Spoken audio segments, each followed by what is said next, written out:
potato call. Family. As the party kind of nurses their wounds, everyone feeling a bit of pain from the throw, and Mason, you feeling this icy chill around you. Suddenly, there's another large howl from out in the distance. A shuffling form starts to move along the sands. If you're throwing what I think you're throwing at us. You start hearing a bunch of shuffling along the sands as Marcus turns and shouts out, "Ah, shit! It is the undead once more." Fuck! As he runs past you, Atreus, and dives into his wagon. Stand to arms.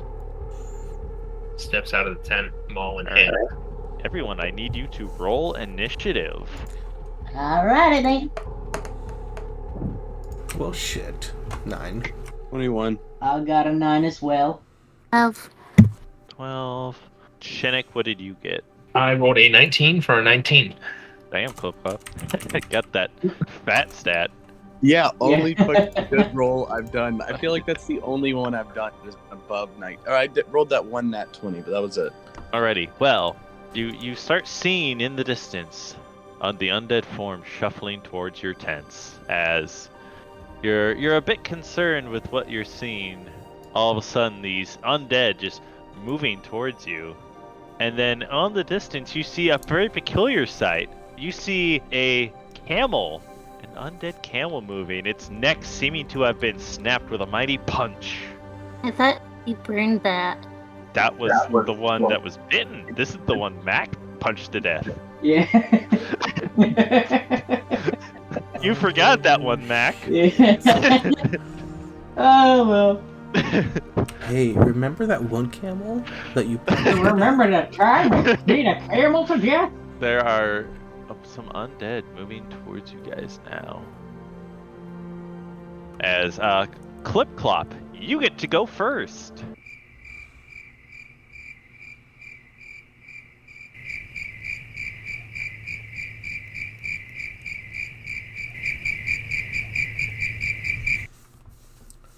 Aren't I a fucking idiot? You good there? Y'all can see where I measure to, right? Yes, I see it. Okay. Yep. I'm gonna move to there Okay, I can move you there. Boop. and cast Eldritch Blast on this one. Alrighty, let's see those numbers. Ah, son of a bitch, dude. 8. 8. You unleash this blast of energy as it lances past, slightly lighting up the night with a purple hue as it fires out, striking the sands as the zombie just kind of looks at you, looks back, shuffles towards you a little more. I'm gonna move back my other 5 feet that I have. Next is going to be the camel.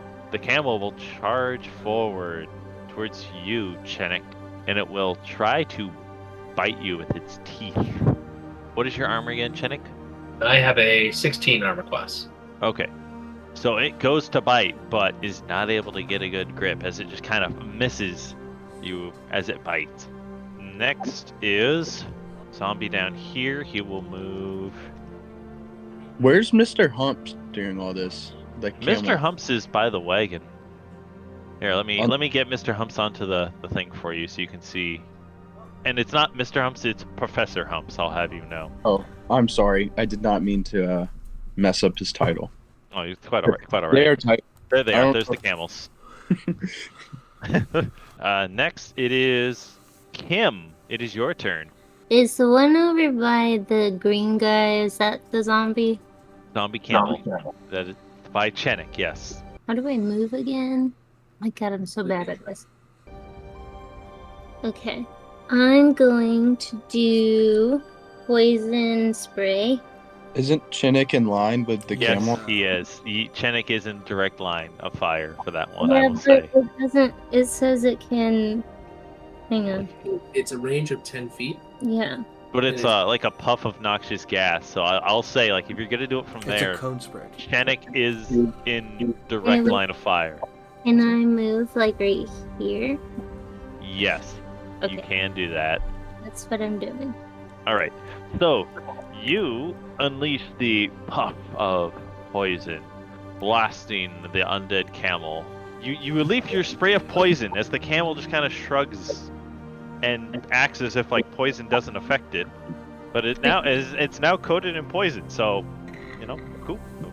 Cool. Don't let it touch you. Mac and Metal, can you each roll again? You course. tied. Okay. I got an 18 on the second roll. I got a 9 again. All right, so Mac, you get to go next. Let me see. How far away am I from anyone? I could go up to the camel. Alright, so I'll sprint up to the camel and hit him with my longsword. Alrighty, so roll to hit. 20. Not natural. You hit him. Roll damage. Alrighty. That would be a 6. Alrighty, you deal 6 damage as your blade lashes into the undead camel. It rears up a little bit and then looks over at you, realizing who it is who is attacking him. As Very Dr. nice. Leaf, you can hear, even though this is undead, you can understand what it says as it says, "The one who killed me," as it stares. Uh-oh. Chenik, you can do something here as well since it is distracted. So Chenik did not have his hammer out, so he will draw his sword from his belt and attack in an overhead strike at the camel. Alright, roll. That's a 2 for an 8. It does not hit.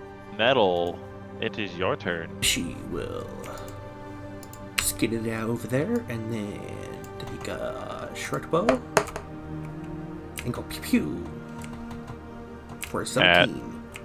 At which one? The one closest to her, which is this one. Alright, you hit. Roll damage. Oh, fantastic. That would be a 9. Nice. You send a shot sailing. It just kind of hits the eyelobe of the undead. It doesn't seem to immediately like stop it, but you definitely hit it pretty hard as it just kind of staggers, and then it takes its turn for a few steps forward. This one will come down.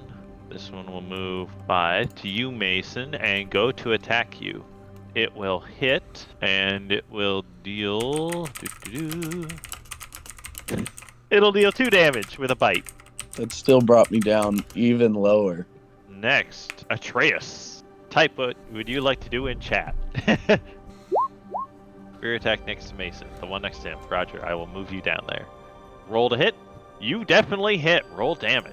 Oh, upon seeing Mason get attacked by this zombie as it bites into him, Atreus will just charge forward, shield and spear in hand, and then just as its teeth are still biting you, Clip Clop, Atreus just stabs forwards, catching it clear in the neck, ripping its head off in the process as it dies. So good job, Atreus. Next zombie down here. It'll move past you, Atreus, to go after Mason. Of course it will. I've got this fucking penis carved into my head. Not a penis. Don't worry. You got one. You have not been given the Jigglypuff treatment. Do not worry. It will go to attack you. Brian, what the fuck is a Jigglypuff treatment? You don't want to fucking know. I've been on the internet though, and that kind of scares me. Oh, the Jigglypuff, it would sing, knock people out, then take a Sharpie and draw things on people's faces. I thought this was a Rule 24. No. Yeah. It's not a Rule 34 thing. Don't worry. It's not. It's not that. You do not have a penis drawn into your forehead. It's all right. It does. The zombie does manage to hit you though. Is it this one as well? Only bites you for 2 damage as it gnaws down, trying to get you. As it moved past Atreus, wouldn't he have an attack of opportunity because it just walked by him? Yes. So Atreus, as this one goes to bite, roll attack of opportunity. You hit. Roll damage. Damn. Atreus, you land a pretty good shot into the center of it. The zombie does not go down, still able to bite Clip-Clop, but You deal some pretty good damage to it, so goddamn son. Mason, it is your turn. I guess. Oh, yeah. I don't have many spell slots left. Yeah, I'm gonna cast Eldritch Blast again, point blank. Let's see it. I'll let you roll with advantage on this one since you're point blank. You are literally like Are you fucking Wait. serious? directly from him. Wait, yeah, you said- you still miss. He's 2 feet away from me. That's okay. I'll give him this one. I'm sorry, but you still miss. Upon being frustrated with this zombie biting, seeing the first zombie bite you, the second one biting you as well. You try to lash out and you just completely miss in your frustration. Is there anything else you were doing, Mason, or is that all? No, because I don't want to move away from Astreus because he was nice to me. Next, Shenik. Shenik is going to move so that he is opposite Hassan and I guess Dr. Leaf in a way. All right. I don't know if flanking exists in this system, but that's kind Yep. of where he's at. You are flanking. And he will slash out with his. It's like a very long, curved sword with a two-handed hilt. Alright. Slash down its side. So since you are flanking, you will roll with advantage. Well, that's good because the first one was a 3, and the second one was a 15 for a 15 plus 6. Anybody? That's 21. You hit. Indeed. Roll damage. 1 plus 4. That is 5 points of slashing. All right, you hit him. As the camel kind of rears up a bit, you hitting it, but the zombie camel is still alive and kicking. Do you have anything else you can do? Yeah, I'm gonna go ahead and as part of that hit, I'm gonna make it a smite. Oh, you're gonna smite? Okay. Yeah. Roll smite. 2d8 for 5 points of radiate. You get a pretty good hit there with that smite. Oh wait, actually, hold on. These things are undead, right? Yes. Yep. Yeah, I think that you get an extra D8 because of that. I Yeah, was about to say you'll get an extra D8 on that. 2d8 plus 1d8 for attacks against undead and fiends. So yeah, it's 3d8. Really? That's awesome. Because undead. That's another 3. So make that a total of 8 points of radiant. That's awesome. Very nice. The camel, upon having this happen, will throw out a kick at you. First one will miss entirely, hitting the tent nearby. The second kick, though, will hit you, Shenik. Lovely. Give me the damage. 6 damage, as it hits you pretty squarely on, like, the center of your chest. Little wind gets kicked out of him. The camel will then go to kick once more, but now he's going to use his front leg to try to kick Hassan. Alrighty. He hit. That Dang. must have been a good roll. Yeah. He Never does, been hit once this whole game. he does 4 damage as he kind of gets a good hit in right at your lower snake torso. Mad props to that camel. It's getting vengeance for you punching it to death. Yeah. Kim, you are next. I'm gonna do Fairy Fire, Jesus, on the camel. What does Fairy Fire do again? Fairy fire. Okay. Yeah, it has to make a dexterity saving throw, and if it fails, it sheds dim light in a 10-foot radius. Any attack roll against it has advantage if you can see it, and the creature can't benefit from being invisible. Gotcha. So it glows, and it's easier to hit it. Gotcha. Well, you do indeed light up the area like nobody else. Alright, so that means me, the camel, and Chinnik would probably have to make the saving throw. Yes. Alright. No, Dr. Leaf, I think, would have to do it if you want this square to be correct, or if you want me to move it. I'll save myself. Fair enough. Yep. I rolled a 19 for a 19. God damn. All right, Five. Mac, what did you roll? I got 5. So Go. I'm glowing now. You are indeed a glowy boy now, Mac. As Jennick, you seem to be fine, but then Mac, Kim, and the camel all start to glow, illuminating the area with a pleasant, glowing light. Which then, because of that, you hear a loud in the distance. Bum, bum, bum. Suddenly, Catherine, I need you to make a dex save. Okie dokie, Mr. Jones. Think fast as hell. 14. All right, so What the from fuck? from underneath the sand you're cooking, a large hand appears out. A large as you are able to jump back just in time as a very large undead appears out of the middle of the camp. Seeing damn. this bright light which has awakened it, it stares towards the camel. Oh boy, does this new thing look like a zombie as well? Yes, it is a That is- big zombie. That is perfect because I'm going to use my channel divinity to control undead. It has to make a wisdom saving throw of DC 12. Let's see if it does. It does not. Upon rising up, it stares at you, and you seem to charm it somehow as it just goes, ew. Hell yeah! Got another giant bull. Surprised you didn't do that to the camel, but already. I was saving it for in case something bigger came along. There's always a bigger fish. Yep. But the big undead does seem to listen to you. And of course, I'm going to command it to fight any undead that it sees. The undead, upon hearing you give that order, looks down, seeing its own arms being undead, will go to punch itself. God damn it. He hits himself Fair enough. for Fair 9 enough. damage. Fair enough. How what I asked for, I suppose. I had it roll to look around. It rolled a 1. I'll have Oh, you know. gee. It's just like, okay. Metal, it is your turn next. You just saw this massive zombie come out, immediately charmed, and then punch itself.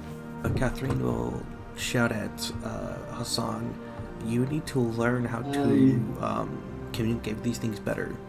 This is just a circus. Catherine will also shout to Mr. Marcus, get your lazy ass out from under there and help, you jackass. And then she will go over here and take a shot at this skelly. Alrighty, roll to hit. Okay, I got a 16. You hit, roll damage. So that is 5, and then I need to roll a 2d6. So 8 total. So you land a shot, you deal a good bit of damage as it staggers, the arrow hitting it in the center of the chest, but it keeps walking forward. Can I tell in what direction they're walking? Towards everyone else, not you. Zombie will come down here towards you, Chenik. It will go to attack you. It does not have advantage against I me, know. unless you count that as Flanking. Yeah, that that would is be flanking. Yeah. But I'll have you know, the zombie nat 1 both of his rolls, so he is not hitting you. Very nice. I am shocked to say the least. The other zombie will come down, seeing the bright light radiating off Hassan, and go to attack him. And don't forget, he has advantage on me because I'm glowing. He does not hit you with both swings. Oh wow, even with advantage, damn. What kind of shambles are you throwing at us, my guy? Part of it is Hassan has 19 armor. That is true. That is true. God damn it, Hassan. You know, put a chink in that shit. Come on. Like, the zombies are swinging, but this boy's a tanky boy, so you know, it's They're one doing of their those best. things. Yeah, at this point, literally, at most, all I have is a singular cracked rib, and that's it. Maybe, yeah. Atreus, it is your turn. I'll do it. So you move, the zombie near you will get an attack of opportunity that you pass. It will hit. You took 8 damage passing by the zombie as it got a swipe on you. Damn. Alright, spear attack. Roll to hit. You will get advantage because you are flanking. As you charge forward, seeing the zombie kind of flail, not really be able to hurt back at all, just charge forward, getting hit in the process, but your gladiator strength prevails you as you just thrust your spear forward, hitting the zombie cleanly and just completely killing it in one hit. It was just like lightly slapping its little phalanges all over my scales. Yeah, And you just come and slice its head open. Mason, it is your turn again. Eldritch Blast, roll a 24. Very nice. You unleash this blast of energy. Just you're done with stuff. You just unload as it hits the zombie, and it it just fully breaks apart from the force of that blast, and it dies. Yay! Hey! Chenik, it will be your turn. Chenik is going to cast Divine Favor onto himself, which means I get an extra 1d4 radiant damage on a hit. He will then turn and strike the camel. Alrighty, roll Roll two. two. Well, that's a 3 and a 2, so 3 plus 6 is a 9. You do not hit. Do you have anything else you're going to do? Yeah, he's going to step to the side. Alrighty, that's fine. Still in combat, but that's fine. The camel next will make, upon seeing what the frustrating snake boy that is just infuriating him, he will go to bite you, Mac. I figured. He misses, and in frustration, he lashes out with his hooves. He critical hits with one of them. Oh, damn. Alright. Yeah, for a second I was about to say, like, what is this fucking the Senator Armstrong fight? He hits you for 8 damage with one hoof. Oh, damn. Yeah, it comes up, clips you in the face, leaving a slight mark upon as you can feel a little blood coming down for the first time in a while. And as this blood starts to come down, the voice in the back of your head reappears. Blood, blood, blood, blood, blood! Can I cast Spark Skin on myself, or can I only cast it on other people? I'm not seeing anything that says you can't touch yourself, but yes. Okay. Mhm. I'd say you can do it on yourself. Like, there's nothing that says otherwise. That's what I'm gonna do. You are a then. willing creature. I'm gonna use it on myself. So you touch yourself as everyone else just kind of stands there. Doing it like that. Okay. God. You use the spell as your body becomes rough and bark-like. Dr. Leaf gets a tug on this branch. It's come to my attention that this is the end of the video. Well, if that is the case,